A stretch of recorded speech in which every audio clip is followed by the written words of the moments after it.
Hi, I have a beautiful Canadian poem written by Robert W. Service in 1907 and illustrated by Ted Harrison in 1986, The Cremation of Sam McGee. It takes place in the Yukon, and it was one of my father's favorite poems, and he could recite it mostly by heart. And I heard it many times when I was a child. So let's get started. The illustrations are gorgeous. Very bright, colorful illustrations of the snow and the sunsets and the northern lights. You'll see as I show you the illustrations. There's one on each page. Here we go. There's the first one. Northern lights and the moon. There are strange things done in the midnight sun by the men who moil for gold.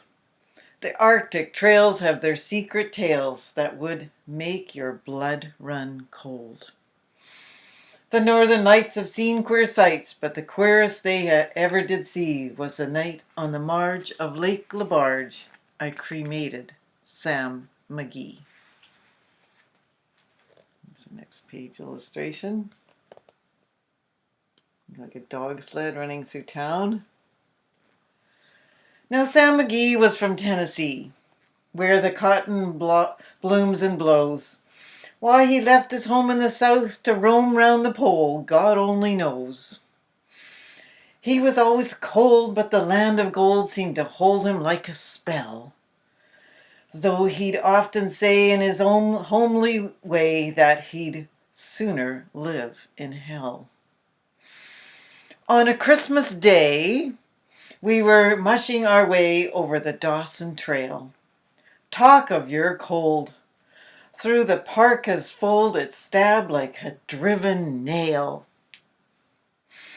If our eyes we'd closed, then the lashes froze till sometimes we couldn't see.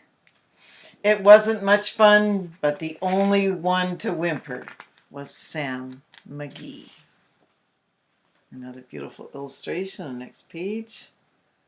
The husky dogs look like they're all sleeping in a beautiful moonlit night.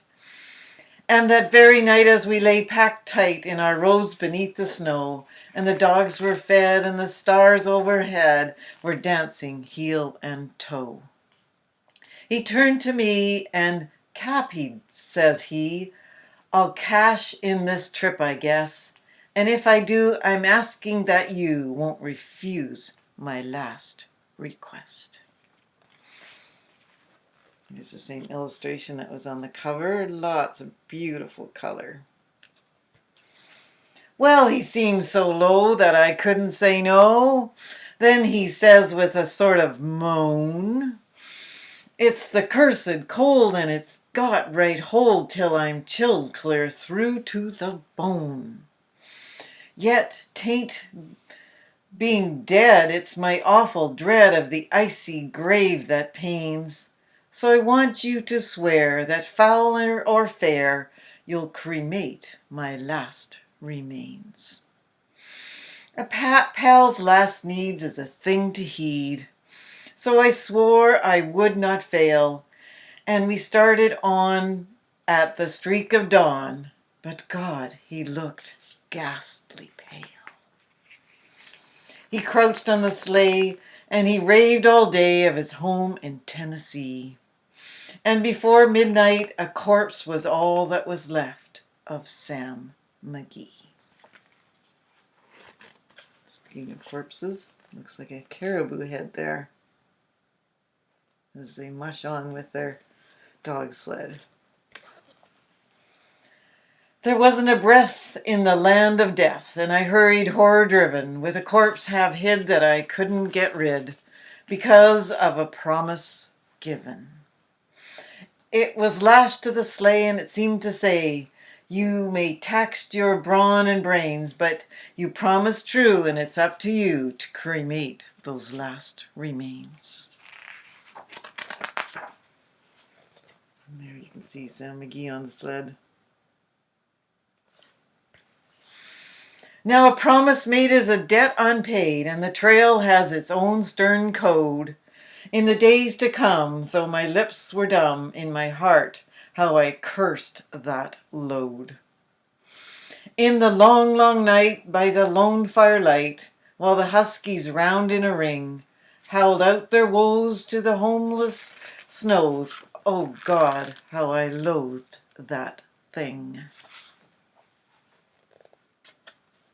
Oh, there's a boat in the snow, in those mountain range in the distance. And every day that quiet clay seemed to heavy and heavier grow, and on I went, though the dogs were spent, and the grub was getting low. The trail was bad, and I felt half mad, but I swore I would not give in, and I'd often sing to the hateful thing, and it hearkened with a grin. Till I came to the marge of Lake LaBarge, and a derelict there lay. It was jammed in the ice, but I saw in a thrice it was called the Alice May. And I looked at it, and I thought a bit, and I looked at my frozen chum. Then here, said I with a sudden cry, is my crematorium. Look, we got a fire going here. Some planks I tore from the cabin floor, and I lit the boiler fire. Some coal I found that was lying around, and I heaped the fuel higher.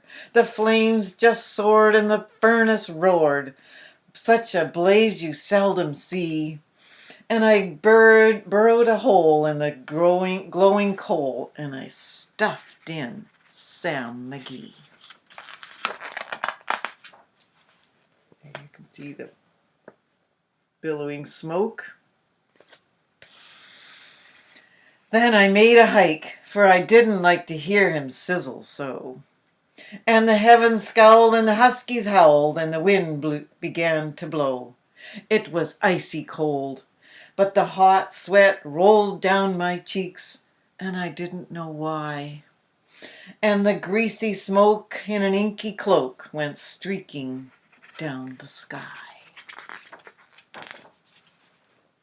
It's the boiler room, looking pretty hot. I do not know how long in the snow I wrestled that grisly fear, but the stars came out and they danced about ere again I ventured near. I was sick with dread as I bravely said, I'll just take a peek inside. I guessed he's cooked, and it's time I looked. Then the door I opened wide.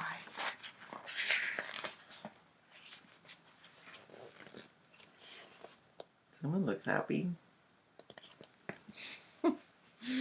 And there sat Sam, looking cool and calm, in the heart of the furnace roar, and he wore a smile that you could see a mile, and he said, please close that door. It's fine in here, and I greatly fear you'll let in the cold and storm. Since I left Plum Tree down in Tennessee, it's the first time I've been warm.